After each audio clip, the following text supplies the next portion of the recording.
성도 여러분, 이 아침 기도의 자리에 나오신 것을 환영하고 축복합니다.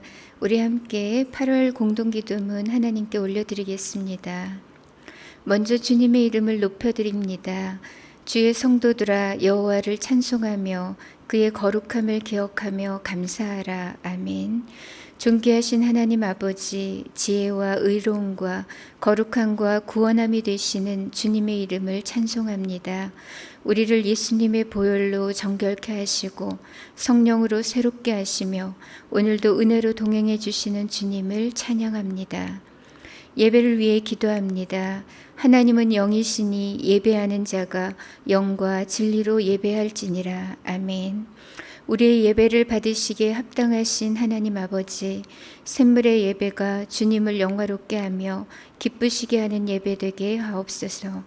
예배 가운데 말씀과 성령으로 충만히 임재해 주시고 우리 몸을 하나님께서 기뻐하시는 거룩한 산 제물로 올려드리게 하옵소서. 목장과 목자들을 위해 기도합니다. 너희의 믿음의 역사와 사랑의 수고와 우리 주 예수 그리스도에 대한 소망의 인내를 우리 하나님 아버지 앞에서 끊임없이 기억함이니. 아멘. 우리의 참 목자 되신 하나님 아버지, 샘물의 목장들과 목자들을 기억하여 주옵소서. 영혼을 사랑으로 돌보고 섬길 때에 영적 변화와 성장, 회복의 은혜를 부어 주옵소서. 하늘의 위로와 상급을 바라보면서 오늘도 예수의 사람을 남기는 귀한 목장들 되게 하옵소서. 다음 세대와 환우들을 위해 기도합니다. 성령으로 말미암아 너희 속사람을 능력으로 강건하게 하시오며 믿음으로 말미암아 그리스도께서 너희 마음에 계시게 하시옵고. 아멘. 은혜가 풍성하신 하나님 아버지, 샘물의 다음 세대와 청년들에게 성령과 믿음을 더해 주시고 그들의 학업, 진로, 취업과 결혼을 위해 축복하여 주옵소서. 병상의 환우들을 긍휼히 여기사 굳센 믿음과 평안, 회복의 은혜를 주옵소서. 나라와 선교를 위해 기도합니다. 내 백성이 그들의 악한 길에서 떠나 스스로 낮추고 기도하여 내 얼굴을 찾으면 내가 하늘에서 듣고 그들의 죄를 사하고 그들의 땅을 고칠지라. 아멘. 거룩하신 하나님 아버지, 이 땅의 죄악과 패역을 용서하여 주옵소서. 주의 얼굴을 구하오니 코로나19로 신음하는 이 땅을 불쌍히 여기시고 회복시켜 주옵소서. 코로나 상황 속에서도 선교사님들의 가정과 사역을 축복해 주시고 영육의 건강을 지켜 주옵소서.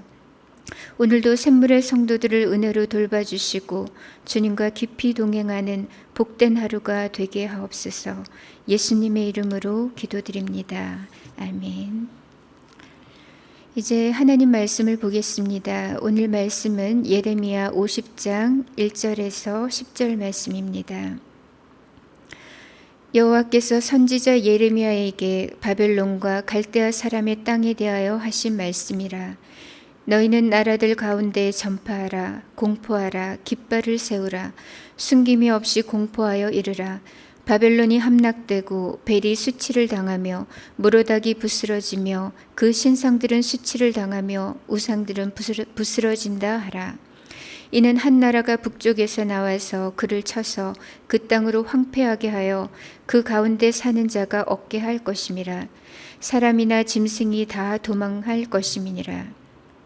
여호와의 말씀이니라. 그날 그때 이스라엘 자손이 돌아오며 유다 자손도 함께 돌아오되 그들이 울면서 그 길을 가며 그의 하나님 여호와께 구할 것이며 그들이 그 얼굴을 시온으로 향하여 그 길을 물으며 말하기를 너희는 오라 잊을 수 없는 영원한 언약으로 여호와와 연합하라 하리라.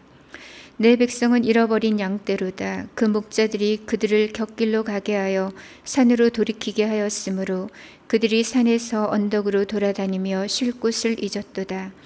그들을 만나는 자들은 그들을 삼키며 그의 대적은 말하기를 그들이 여호와 곧 의로운 처소시며 그의 조상들의 소망이신 여호와께 범죄하였음인즉 우리는 무죄하다 하였느니라. 너희는 바벨론 가운데서 도망하라. 갈대아 사람의 땅에서 나오라. 양떼에 앞서거는 숫 염소같이 하라.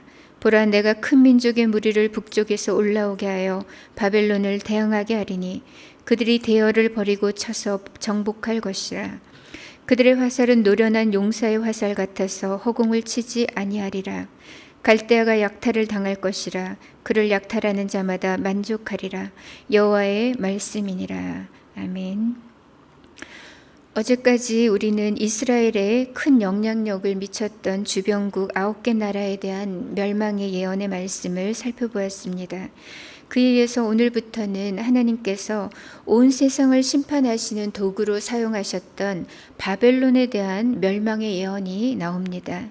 이 아침에 우리는 바벨론 심판 예언과 관련된 하나님의 3가지 선포의 메시지를 함께 살펴보고자 합니다. 하나님께서 주시는 첫 번째 선포의 메시지는 심판의 하나님을 기억하라는 것입니다. 오늘 2절 말씀에서 바벨론의 함락과 더불어 바벨론이 왜 멸망했는지 그 힌트를 알려주십니다. 2절 말씀에 바벨론이 함락되고 벨이 수치를 당하며 무로닥이 부스러지며 그 신상들은 수치를 당하며 우상들은 부스러진다 하라. 하나님께서 바벨론을 함락시키시고 그 나라의 신과 우상들을 파괴하겠다고 하십니다.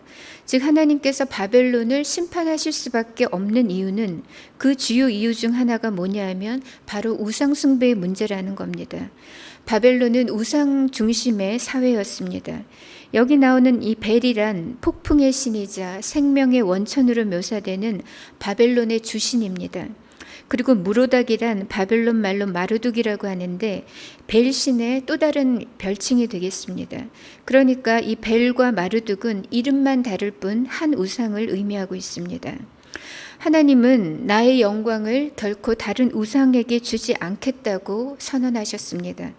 바벨론은 하나님의 심판의 막대기로 쓰임을 받았지만 정작 하나님을 경외하지는 않았습니다.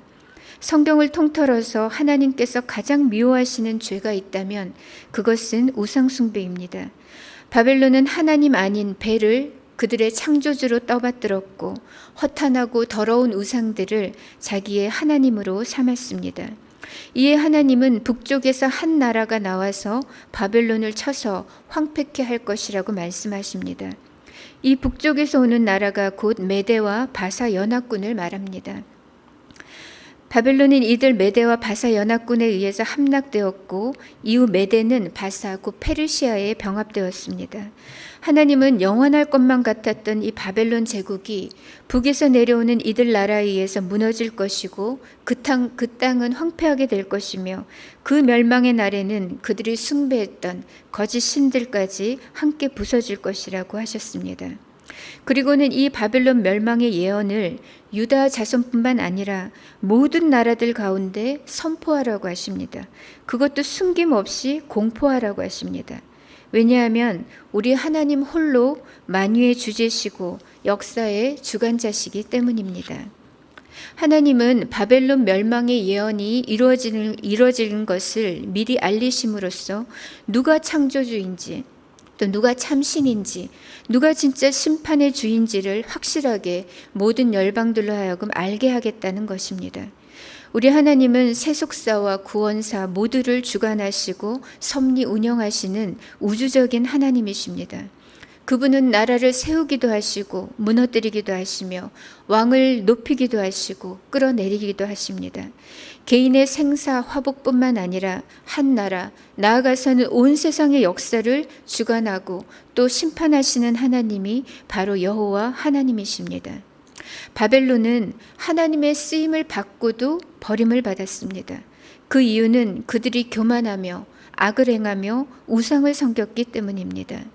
전도서 11장 9절에서 이같이 말씀하십니다. 청년이여 내 어린 때를 즐거워하며 내 청년의 날들을 마음에 기뻐하여 마음에 원하는 길들과 내 눈이 보는 대로 행하라. 그러나 하나님이 이 모든 일로 말미암아 너를 심판하실 줄 알라.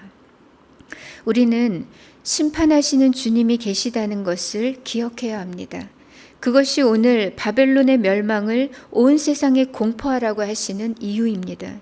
우리가 바벨론 파멸의 역사를 망각하고 또 심판의 하나님을 잊어버리면 바벨론처럼 쓰임을 받고도 멸망할 수 있습니다. 우리는 구원의 하나님, 은혜와 사랑의 하나님을 기억하는 동시에 우리의 모든 일을 선악간에 판단하시고 심판하시는 주님을 또한 기억해야겠습니다.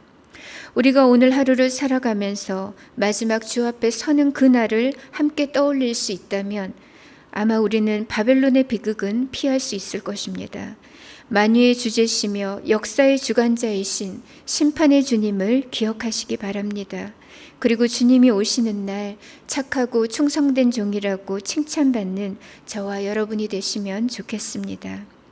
심판의 하나님을 기억하라는 말씀에 이어서 하나님께서 주시는 두 번째 메시지는 여호와와 연합하라는 말씀입니다. 바벨론 멸망의 날은 이스라엘 백성들에게는 회복의 날이 되었습니다. 이것은 마치 2차 세계대전 말미에 일본의 두 개의 원폭이 투하되고 일왕이 항복함으로써 우리에게도 해방이 찾아왔던 것처럼 바벨론의 멸망과 함께 이스라엘 백성들의 70년 포로 기간도 끝이 나게 되었습니다. 놀라운 것은 영원할 것 같았던 그 거대 제국 바벨론의 역사가 고작 100년도 안 된다는 사실입니다. 우리나라 조선 왕조가 500년이었는데 거대 제국 신바벨론은 그 역사가 고작 87년밖에 되질 않습니다. 게다가 하나님은 바벨론이 영원히 다시 재건되지 못할 것이라고 말씀하셨습니다. 나아가서 4절을 보시면 여호와의 말씀이니라. 그날 그때에 이스라엘 자손이 돌아오며 유다 자손도 함께 돌아오되 그들이 울면서 그 길을 가며 그의 하나님 여호와께 구할 것이며. 하나님은 페르시아의 이 고레스 왕을 들어 쓰셔서 바벨론을 함락시키시고 또 칙령을 내려서 이스라엘과 유다 백성들이 본국으로 돌아갈 수 있도록 하셨습니다. 그렇게 하나님의 약속대로 70년의 포로 기간이 끝나고 시온으로 돌아올 때 이스라엘과 유다 백성들은 온 마음으로 하나님을 찾게 됩니다. 그리고 울면서 돌아오게 됩니다. 그들의 눈물 속에는 그간의 회한과 회개와 감사와 감격과 환희가 뒤섞여 있었습니다.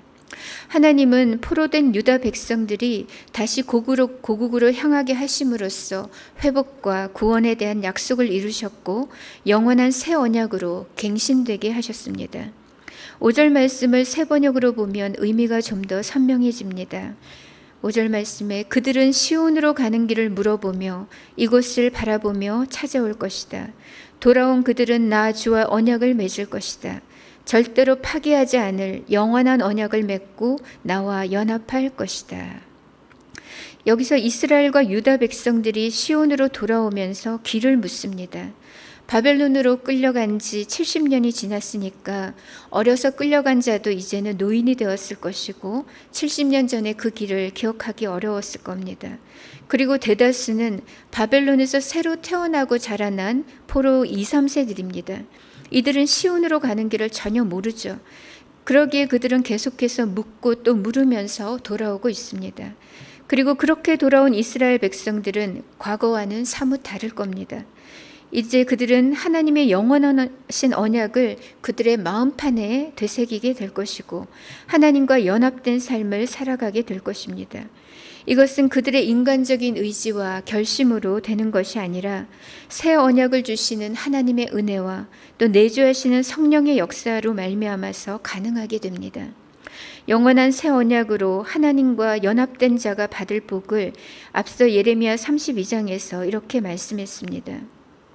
그들은 내 백성이 되겠고 나는 그들의 하나님이 될 것이며 내가 그들에게 한 마음과 한 길을 주어 자기들과 자기 후손의 복을 위하여 항상 나를 경외하게 하고 내가 그들에게 복을 주기 위하여 그들을 떠나지 아니하리라 하는 영원한 언약을 그들에게 세우고 나를 경외함을 그들의 마음에 두어 나를 떠나지 않게 하고 내가 기쁨으로 그들에게 복을 주되 분명히 나의 마음과 정성을 다하여 그들을 이 땅에 심으리라.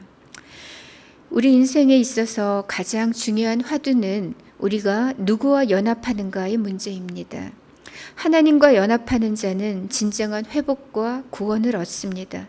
하나님의 보호하심을 받고 하나님은 우리 하나님이 되시고 우리는 그의 백성이 됩니다.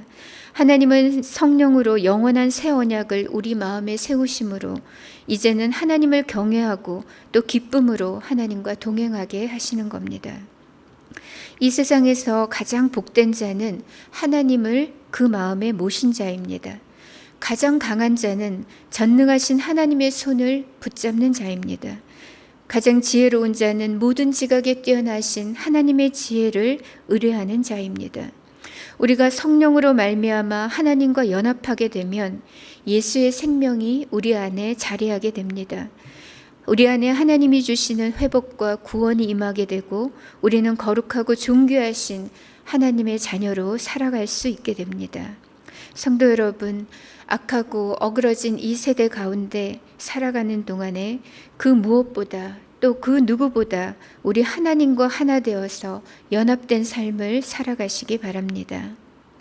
심판의 주를 기억하라, 또 여호와와 연합하라 라는 말씀에 이어서 마지막으로 하나님께서 우리에게 주시는 메시지는 멸망의 자리를 속히 떠나라는 말씀입니다. 8절 말씀을 보시면 너희는 바벨론 가운데에서 도망하라, 갈대아 사람의 땅에서 나오라, 양떼에 앞서가는 숫 염소같이 하라고 하십니다. 바벨론 멸망의 날에 너희는 우왕좌왕하지 말고 즉시로 바벨론을 탈출하라. 바벨론이 약탈당하는 그때에 지체 없이 그 땅을 떠나라고 말씀하십니다. 밤이 되면 목자들이 양들과 염소들을 우리에 들여놓잖아요. 그리고 그 다음날 다시 초장으로 데리고 나가려고 우리의 문을 열게 되면 그때 가장 먼저 우리에서 뛰쳐나오는 동물이 바로 숫 염소입니다. 바벨론은 멸망할 죄악의 도성을 상징하고 있습니다. 철로 역정에서 크리스천이 멸망의 도시를 떠나 하나님의 도성을 향해서 순례의 길을 떠났던 것처럼 너희가 발 담그고 있는 그 파멸의 자리, 그 죄악의 자리에서 즉시 떠나라고 하십니다. 시편 1편은 복 있는 사람을 이렇게 정의하고 있습니다. 복 있는 사람은 악인의 꾀를 따르지 아니하며 죄인의 길에 서지 아니하며 오만한 자의 자리에 앉지 아니하고. 그리고 계시록 18장 4절에서는 이렇게 말씀합니다. 내 백성아, 거기서 나와 그의 죄에 참여하지 말고 그가 받을 재앙들을 받지 말라. 오늘 여러분이 서 있는 곳은 어떤 자리입니까? 하나님 보시기에 악인의 자리, 죄인의 자리, 교만한 자의 자리가 아니기를 바랍니다. 죄의 자리는 파멸의 자리입니다. 얼마 전에 어떤 집사님이 고질적으로 외도하는 남편의 카드 내역서를 봤더니 여관과 모텔이 찍혀 있었다고 했습니다. 지금 혹시 여전히 죄의 자리, 멸망의 자리에 머물고 계신 분이 있다면 숫 염소와 같이 그 자리를 박차고 즉시로 하나님께로 돌이키시기 바랍니다. 여러분이 오늘을 살아가면서 또 사업을 하면서 어떤 사람과 연합하고 어떤 사람과 함께 자리하고 있는지를 체크해 보시기 바랍니다. 각종 권무 술수를 행하는 자, 돈을 위해서라면 수단과 방법을 가리지 않는 자, 하나님을 멸시하며 교만하고 악을 행하는 자들을 멀리하시기 바랍니다. 우리가 참으로 형통한 삶을 바란다면 먼저 악에서 떠나서 하나님을 가까이 해야 할 것입니다. 인생이 꼬이는 자의 특징은 악인 줄을 알면서도 그 자리를 떠나지 않는다는 겁니다. 하나님께서 미워하시는 일인 줄 알면서도 여전히 넓은 길로 향한다는 것입니다. 가장 지혜롭고 복된 인생은 죄의 자리를 즉시 박차고 떠나는 사람입니다. 그리고 거룩하신 하나님과 깊이 동행하며 연합하는 사람입니다. 이제 말씀을 맺겠습니다. 사랑하는 성도 여러분, 영원하신 우리 하나님의 그 선포의 말씀을 들으시기 바랍니다. 바벨론의 영화와 부귀와 번영도 끝날 때가 있습니다. 우리가 역사의 주관자, 심판의 하나님을 망각할 때 우리는 바벨론처럼 쓰임을 받고도 버림을 당할 수가 있습니다. 그러나 눈물로 돌이키는 하나님의 백성들에게는 무궁하신 하나님의 은혜와 긍휼이 있습니다. 그러므로 영원하신 하나님의 언약을 마음판에 새기고 성령으로 하나님과 연합된 삶을 사시기 바랍니다. 지금 즉시 죄의 자리, 그 파멸의 자리를 박차고 떠나시기 바라고 하나님께로 돌이키시기 바랍니다. 그리하여 주님 오시는 그날까지 복된 순례의 길을 걸어가며 하나님께 칭찬받는 저와 여러분이 되시기를 바랍니다. 이 시간 함께 기도하실 때 하나님 심판의 주님을 기억하게 하옵소서. 두 번째로 하나님과 오늘도 연합된 삶을 살게 하옵소서. 세 번째로 즉시 죄의 자리를 떠나 하나님께로 돌이키게 하옵소서. 이렇게 기도하고요. 각자의 기도 제목으로 하나님께 나아가도록 하겠습니다. 함께 기도하겠습니다.